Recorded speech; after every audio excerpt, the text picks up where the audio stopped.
Yo, guys, what's up? It's your boy Wolf. I'm out here with Jomar, and today we're gonna talk about things we do to stop five out. I'll say some teams run five out. Something, Five out, yeah. it is a meta. It can be done, and it can be very hard to stop at times. There's no like not one person can stop it, so it has to be team defense. And I'm gonna play a few clips here of a comp game with me and Jomar playing with our team, No Smoke, and we're playing against a five out team, and we're gonna see things we do to slow it down. Let's get right into it. So first, I'm playing in mute. I'm just gonna let this play out, so you can see we're pressing still, and everybody's playing their lanes and stuff. And then we basically, so right here, the point guard gets the ball back. So it was a good press with 14 seconds left on the shot clock. So that's a win for us.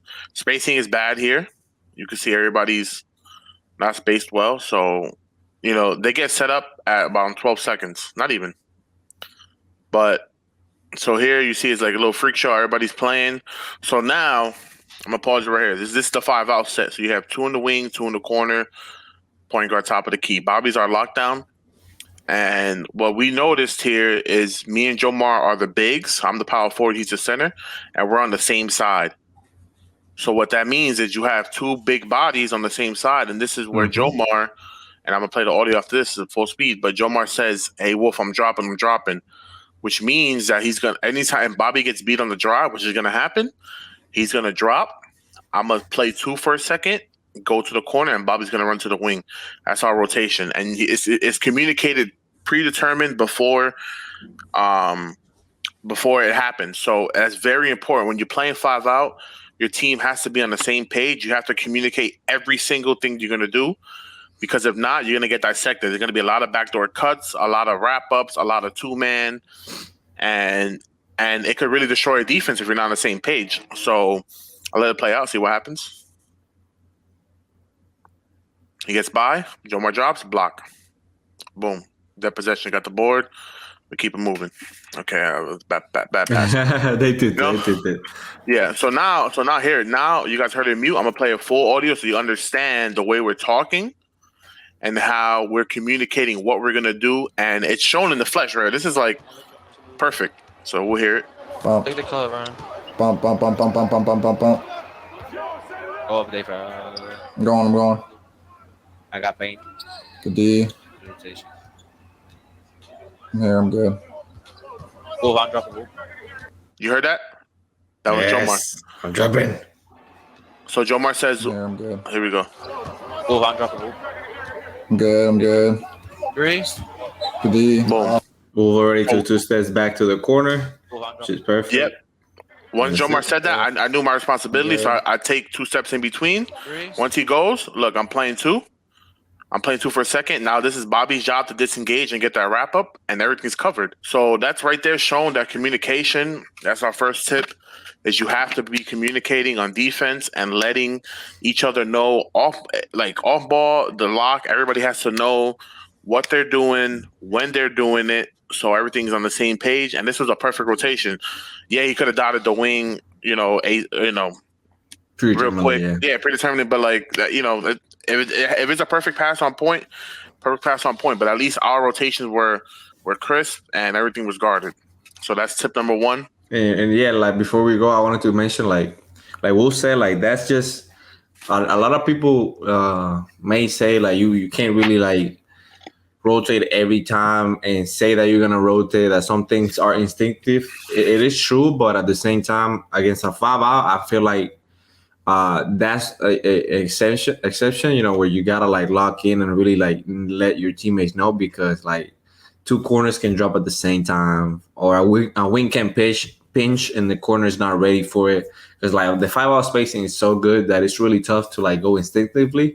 So that's a big part of this. Just communication, I think, is the biggest key on five out, and we'll showed it right there. So this play, I think there's another play. Let's see. So we're still pressing here. I'm gonna let this play out. Everybody's back. So it's the five out spacing again. You can see everybody's space. They probably went for the launch. Yeah, Dave went for a lunch steal. So you see that was a rotation that we did. Jomar drop.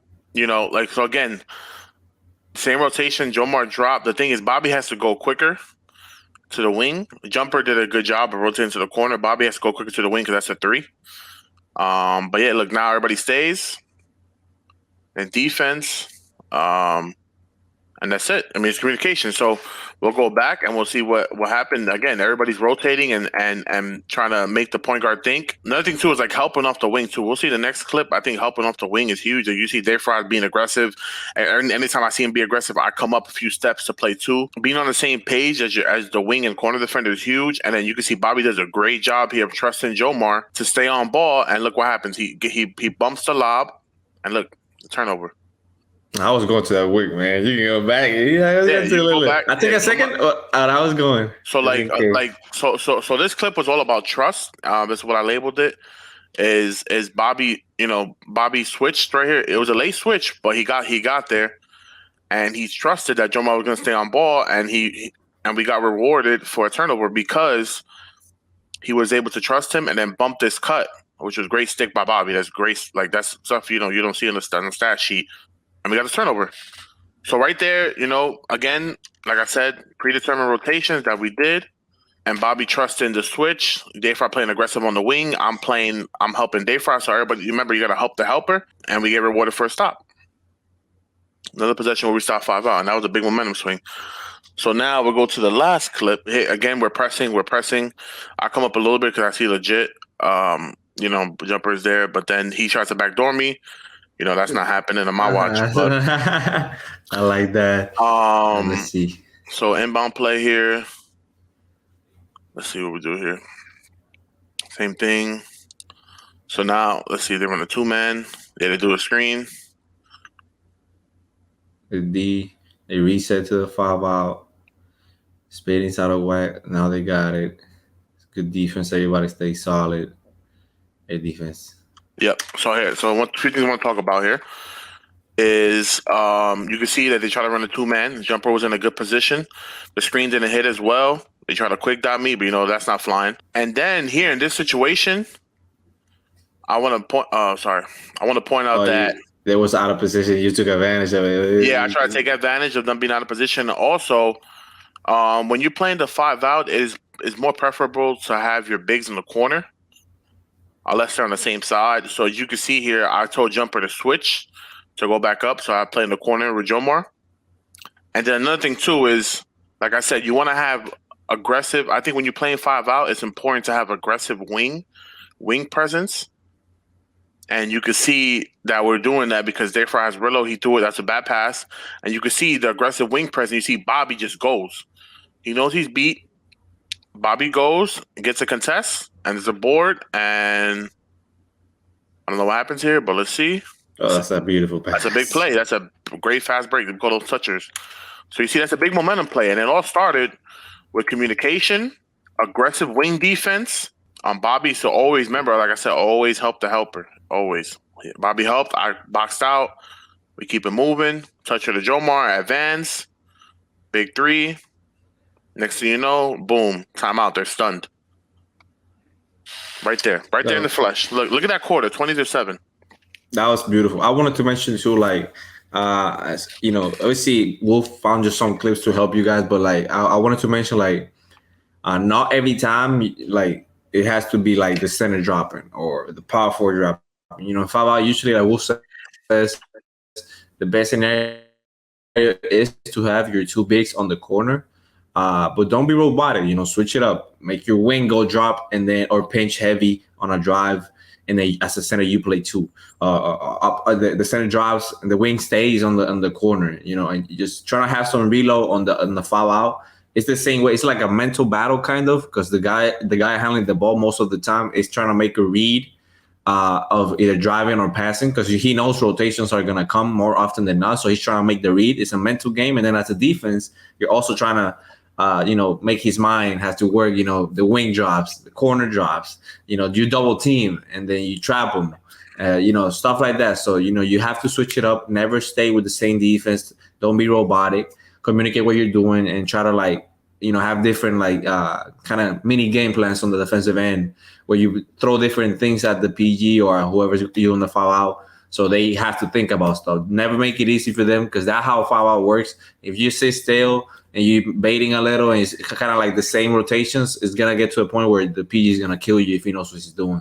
So try to throw different things at him, make him work. for it, and never settle, man. Don't let nobody feel like they have no pressure on a foul out. Gotta put some pressure on them.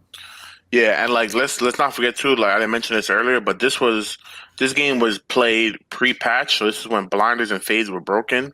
So defense was much more, it was harder. It was much harder to play. So now it's a little easier with the way the game is. They nerfed some of the stuff, so I think if you play 5 out today, after the patch, the nerf, you could probably let your lock die a little more than usual. Let him play the one-on-one defense because I mean you can play defense one-on-one now, So and yeah, like Jomar said, make sure you switch up your rotations.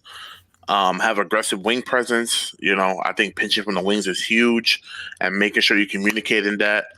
And we can recap, like I said, communications key, aggressive wing defense, and even like I said, this patch, you could have your lock. Maybe one play, just say, "Hey, let me die 1-on-1." If he gets a 2, he gets a 2. You could do that too sometimes. If you're up 10, be smart with your rotation. Don't give up threes because Maybe he gets passes and it's a steal. Yeah, he could get passes and steal. So if sometimes when I'm playing defense and I'm playing lock, and we're up 10 or 8. I'll be like one possession. I tell my team, "Yo, don't rotate. Everybody stay still. Let me die. If he gets a 2, he gets a 2. So you can switch. Throw that in there too. And I know. My bad for stopping, but I know you're a big advocate of this. I just remembered on the 5-out, fellas. How to stop the 5-out. This is part of that video. My suggestion is, and I know Wolf's suggestion is too, because he's a really big advocate of this, is make sure everybody has Trapper on, man.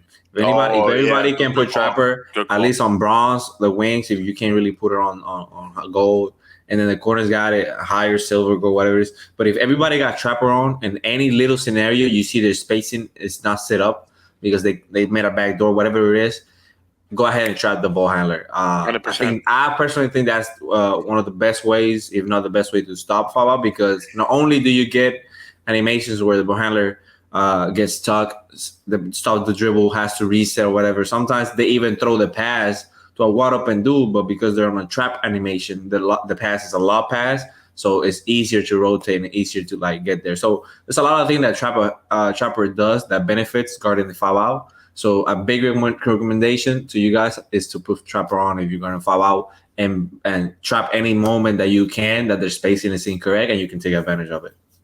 100%. That's a great point, and I kind of missed that because the way Bobby plays lockdown, he prefers the 2-3 zone. Yeah. So a quick tip for you guys out there too is Trapper only works in man-to-man defense. If your point guard changes it to 2-3 zone, which is better for the passing lanes, you lose the Trapper. So it's a trade-off. Me personally and Jomar, I like Trapper. I like playing man-to-man. I hate zone. Bobby liked zone, so we play zone and we didn't really trap. It's all personal preference. They both work. But yeah, those are the pros and cons of each quote unquote defense. But yeah, I mean that's it. That's a good point, Jomar. I definitely missed that one. I hope this guy's helped. This video helped you. Again, before we end, I want to give a shout out to Bobby for this video. He's been grinding this whole season. He's been posting on his YouTube all these comp games, all types of build videos. He's been grinding. So big shout out to Bobby. So yeah, I hope you guys liked the video. How to stop 5-out. Let us know in the comments any questions, any concerns, anything. Like the video, subscribe. Me and Jomar, we out.